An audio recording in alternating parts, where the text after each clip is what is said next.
Bonjour à tout le monde. Aujourd'hui, c'est un message sur l'obéissance à la parole de Dieu que je voulais partager. Et je vais rendre à César ce qui est à César tout de suite. Ce message m'a été inspiré à partir du message d'un frère qui en fait partageait sur le fait que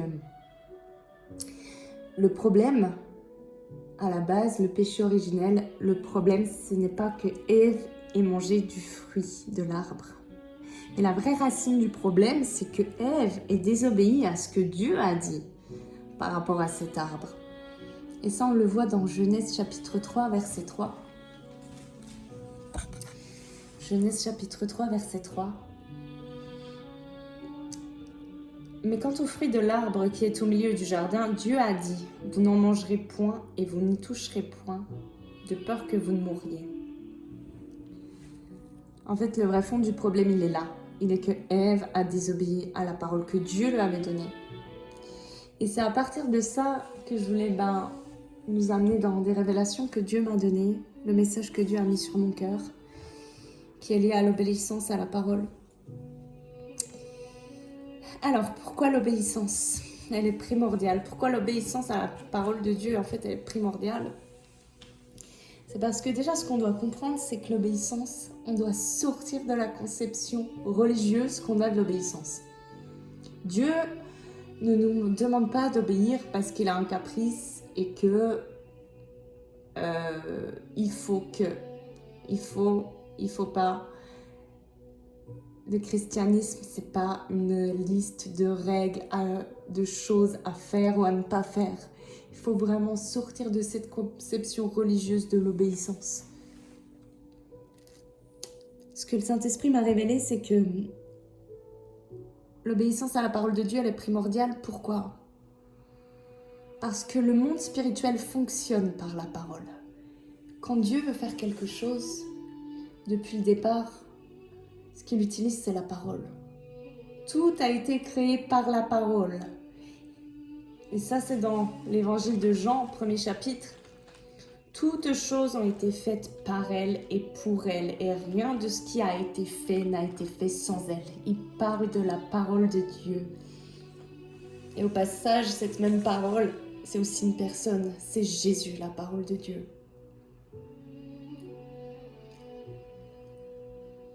Et depuis le départ, on le voit, Dieu bénit l'homme et la femme. On le voit dans Genèse chapitre 1, verset 28. Dieu les bénit. Là, il bénit l'homme et la femme. Et Dieu leur dit, soyez féconds, multipliez, remplissez la terre, etc., etc. Donc depuis le départ, Dieu bénit l'homme et la femme. Et quand il veut bénir, Dieu parle. Quand il veut créer quelque chose, Dieu parle. Le monde spirituel fonctionne par la parole. Quand Dieu parle, c'est parce que la parole de Dieu, elle a une mission à accomplir. Parce que la parole de Dieu est créatrice. Le fait d'obéir à la parole de Dieu, c'est en fait de comprendre que quand Dieu parle sur ta vie, quand Dieu parle sur ta situation, c'est quelque chose de bon qu'il est en train de prononcer. Et nous qui sommes en Christ, toi qui as accepté Christ comme ton Seigneur et comme ton Sauveur, on connaît ce verset qui dit « En Christ, vous êtes bénis de toutes sortes de bénédictions dans les lieux célestes. » Quand Dieu parle sur ta vie et qu'il te révèle sa parole, qu'il parle sur ta situation, c'est parce qu'il parle quelque chose de bon. Et par définition, parler quelque chose de bon, c'est une bénédiction. Par définition, la bénédiction, en fait, c'est dire quelque chose de bon sur quelqu'un. Alors comprendre que quand Dieu parle sur ta situation, en fait, il est en train de prononcer une bénédiction. Ça te fait comprendre que tu as envie d'obéir à cette parole. Obéir à la bénédiction que Dieu est en train de prononcer sur toi, c'est-à-dire obéir à sa parole, ça veut dire te mettre sous la mission que la parole de Dieu doit accomplir. En fait, c'est un cercle vertueux. Un cercle vertueux, c'est comme un cercle vicieux, mais de façon positive. Dieu prononce une parole, c'est une bénédiction. Et quand tu y obéis, c'est-à-dire tu te remets sous la mission de la parole de Dieu, parce que la parole a une mission à accomplir, eh bien tu vois la manifestation de cette bénédiction. C'est comme quelqu'un qui a pour mission de t'offrir un cadeau. Il te tend un cadeau, sa mission c'est de te l'offrir. Si tu te soumets à cette mission-là, bah, tu vas obtenir le cadeau. C'est très simple, c'est pareil. Si tu te soumets à la parole de Dieu, tu te mets sous la mission que la parole de Dieu elle doit accomplir dans ta vie, qui est une bénédiction, sa parole. Et donc tu vas la voir s'accomplir.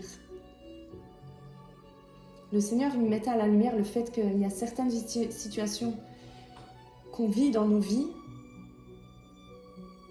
qui sont simplement le fruit de la désobéissance à la parole de Dieu. Dieu avait prononcé quelque chose sur cette situation, et parce qu'on a désobéi à cette parole, il y a des fruits de la mort qui sont venus se manifester.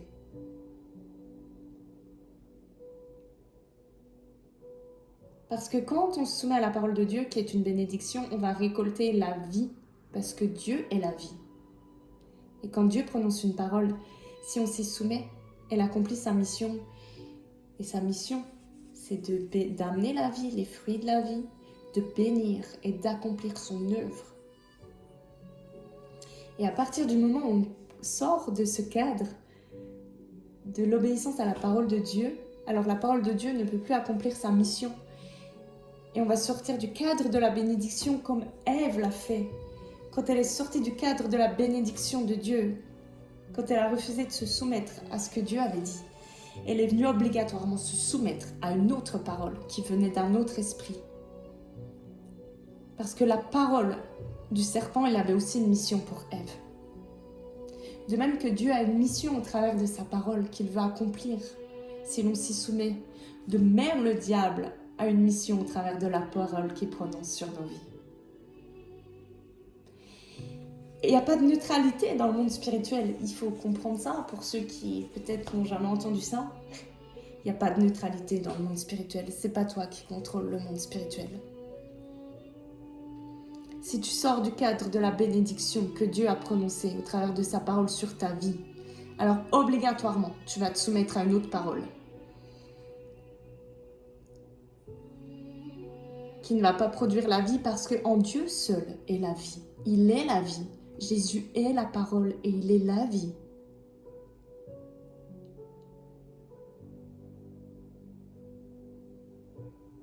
Et les conséquences de venir se soumettre à une autre parole qu'à la parole de Dieu, ça va être de récolter les fruits d'une parole qui n'apporte pas la vie et donc qui apporte la mort. Et c'est ça la malédiction, c'est se soumettre à une mauvaise parole qui a été prononcée sur toi. Et il y a des situations dans nos vies où on voit qu'on a récolté des fruits qui ne produisent pas la vie mais qui produisent la mort. Les fruits, ça peut être la dépression, la peur, la calomnie, la méfiance, l'autosabotage, le divorce, la colère, la médisance, la séparation, la procrastination, le doute, la peur. Et Dieu me montrait que si on voit ça des fois se manifester dans certaines situations dans nos vies, c'est vraiment parce qu'on avait désobéi à ce que Dieu avait prononcé dans cette situation pour nos vies. Alors il n'y a pas de culpabilité parce que Dieu parle tantôt d'une façon et tantôt d'une autre et on n'y prête pas garde. C'est aussi ce que nous dit la Bible. Et parfois quand Dieu nous parle, on n'y prête pas attention. Où notre chair va parler tellement fort, notre chair c'est tout notre côté humain, qui parle tellement plus fort que la voix du Saint-Esprit qui est là, à l'intérieur, pour te transmettre la parole de Dieu, afin qu'elle accomplisse sa mission dans ta vie. Et nous savons que la chair, toute notre humanité, nos raisonnements humains, elle a des désirs contraires à l'Esprit de Dieu. Et il est beaucoup plus facile pour nous, quand on ne fonctionne pas Avec le Saint-Esprit, c'est beaucoup plus facile, en fait, naturellement, parce que notre chair est là et qu'elle a des désirs opposés à l'Esprit de Dieu, à la parole de Dieu. Il est beaucoup plus facile, en fait, parfois de se soumettre et d'obéir à notre chair qui va adopter la parole de Satan, la parole d'un autre esprit que de l'Esprit de Dieu. Et ça va amener des fruits qui conduisent à la mort, à la stérilité, comme je disais, à la colère, à la peur, à la tristesse, à tout ce que je citais avant. Alors examinons-nous et voyons si ça n'a pas été, c'est pas à cause d'une désobéissance à la parole de Dieu que ces choses-là se sont manifestées. Parce qu'il y a des gens qui sont toujours en train de prier pour des délivrances, de couper des liens générationnels, de chercher ci, ça. Mais si tu es en Christ, si vraiment tu as accepté Jésus comme ton Seigneur et comme ton Sauveur dans ta vie, le diable n'a de puissance dans ta vie que celle que tu lui donnes. Si tu es en Christ, réellement en Christ, le diable n'a de puissance dans ta vie que celle que tu lui donnes. Et comment tu peux lui donner cette puissance? En te soumettant aux pensées et aux paroles d'un autre esprit que de l'Esprit de Dieu.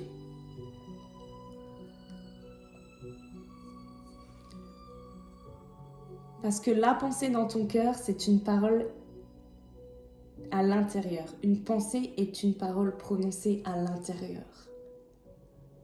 Et si tu te soumets à une autre pensée, qu'à la pensée de Dieu, qu'à la pensée du Saint-Esprit qui est en nous, si nous avons accepté Christ, alors tu viens donner du pouvoir à un autre esprit qu'à celui de Christ. Et le Seigneur me disait aussi, en fait c'est ça la malédiction, c'est accepter une mauvaise parole qui n'apporte pas la vie, parce qu'en Dieu seul est la vie, c'est-à-dire accepter une autre parole, se soumettre, se mettre sous la mission d'une autre parole que de la parole de Dieu. Voilà pourquoi l'obéissance à la parole, elle est primordiale, parce c'est elle qui va venir manifester la bénédiction. Et la malédiction, des fois, c'est simplement ça. C'est simplement ça, c'est ne pas avoir reconnu et obéi à la parole que Dieu t'avait donnée pour ta situation, mais d'être sorti de ça et de t'être soumis, de t'être remis sous la mission d'une autre parole que celle de Dieu. C'est pas toujours chasser des esprits ou je ne sais quoi. Le vrai combat spirituel, il est déjà dans le terrain de ton cœur, dans tes pensées, dans ce que tu gardes. Dieu te confie des choses. Dieu t'a confié des paroles pour ta vie. La parole Réma, la parole révélée pour ta situation, Dieu te l'a confiée. Dieu te confie des personnes, Dieu te confie des situations. Et c'est à toi de veiller sur ton cœur et de veiller sur les choses que Dieu te confie. Jésus dira, Père, j'ai gardé tout ce que tu m'avais confié. Et comment on garde ce que Dieu nous a donné? Ce que Dieu nous a confié. C'est comme Marie le faisait, elle repassait la parole du Seigneur dans son cœur. C'est au travers de la prière aussi. Il y a un frère qui disait, il y a des situations qu'on vit dans nos vies qu'on ne devrait pas vivre simplement parce qu'on a négligé notre vie de prière. Parce que quand tu pries, tu viens veiller à ce que ce soit le programme, la mission de la parole de Dieu qui s'accomplisse dans ta vie. Parce que oui, bien sûr, tu peux dire oui, mais j'ai prié 5 minutes, c'est bon, Dieu m'a entendu, pas besoin de faire de longues prières. Mais le problème, c'est que quand tu pries, c'est pas seulement pour ça, c'est que tu pries pour venir contrer les programmes et les missions que Satan a prononcées aussi sur ta vie, au travers de sa parole. C'est que quand tu pries, il y a quelque chose, un combat qui se fait dans le monde spirituel. Tu libères la parole afin de garder ce que Dieu t'a confié. Il ne faut vraiment pas plaisanter avec la prière.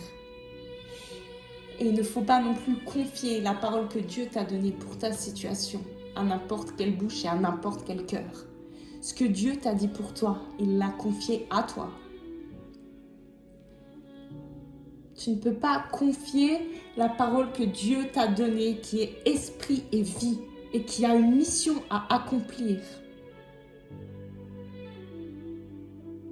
qui doit se manifester pour accomplir sa mission, c'est-à-dire la volonté de Dieu dans ta vie. Tu ne peux pas confier cette parole à n'importe qui. Parce que la Bible dit aussi « malheur à l'homme qui se confie dans l'homme ». Si tu confies la parole que Dieu t'a donnée pour certaines de tes situations que Dieu t'a confiées à toi, c'est prendre le risque de confier cette parole qui doit produire un fruit de vie. Cette parole d'esprit et de vie à quelqu'un qui peut la confier à sa chair, qui réagit et qui parle encore de façon charnelle. Et nous savons que la chair a des désirs contraires aux désirs de l'esprit. La chair a des désirs contraires à l'accomplissement de la parole de Dieu. Alors ne viens pas confier toutes les paroles que Dieu te donne à quelqu'un qui risque de parler et de garder dans son cœur une parole que tu lui confies, mais que lui va la traiter de façon charnelle et qui va venir contre ce que Dieu a appelé à être.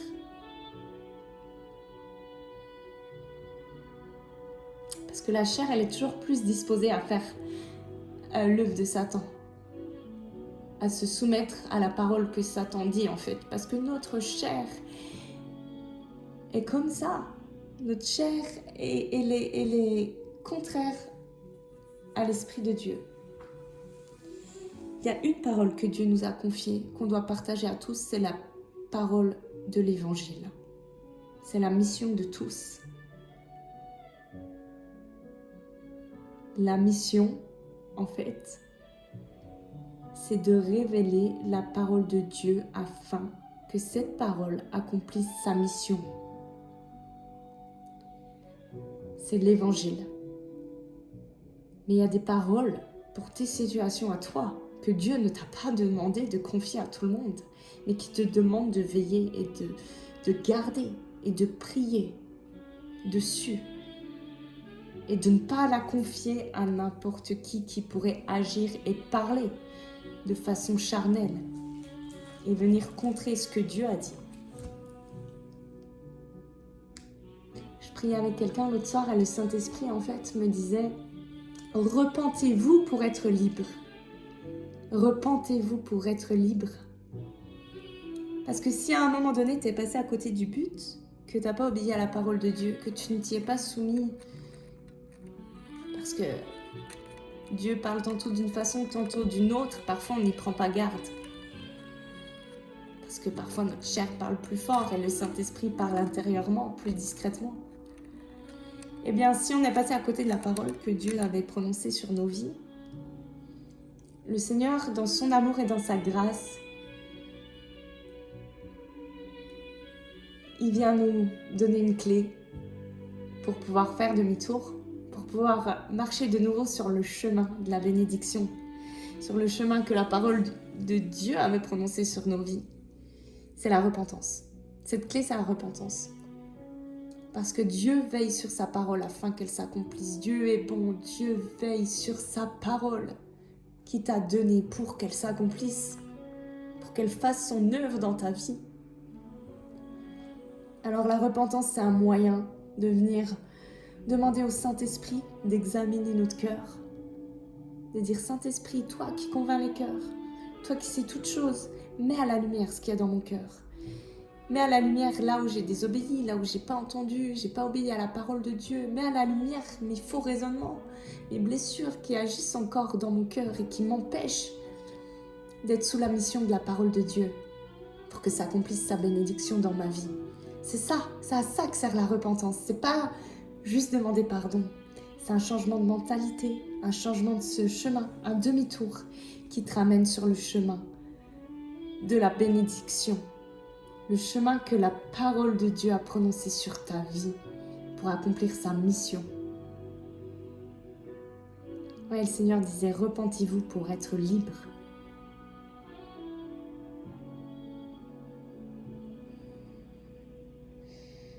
La parole de Dieu est vie, elle produit la vie, elle est fruit de la vie, la paix, la joie, l'amour, la fidélité. Et on pourrait rajouter aussi d'autres choses. Elle multiplie, etc. Alors que Que le Saint-Esprit puisse vraiment nous révéler toutes ces choses. Ce fait de la soumission qui est se mettre sous la mission que la parole de Dieu doit accomplir. Veiller au travers de la prière à ce que cette parole qui a été révélée pour ta situation se manifeste. Et si tu ne sais pas ce que Dieu a dit concernant ta situation ou ta vie, prie en langue. Prie en langue. Apprends à écouter le Saint-Esprit, à faire de lui ton meilleur ami pour qu'il te communique les paroles que Dieu veut te révéler.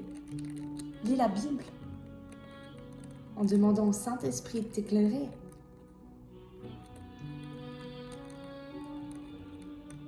La parole de Dieu, c'est pas juste pour qu'il y ait une parole, c'est parce qu'elle doit accomplir, créer, manifester son œuvre. Et c'est la parole de Dieu qui s'accomplit. Mais plus vite on s'y soumet, et plus vite elle s'accomplit. Dieu veille sur sa parole et il nous donne comme outil la repentance pour repartir sur le bon chemin.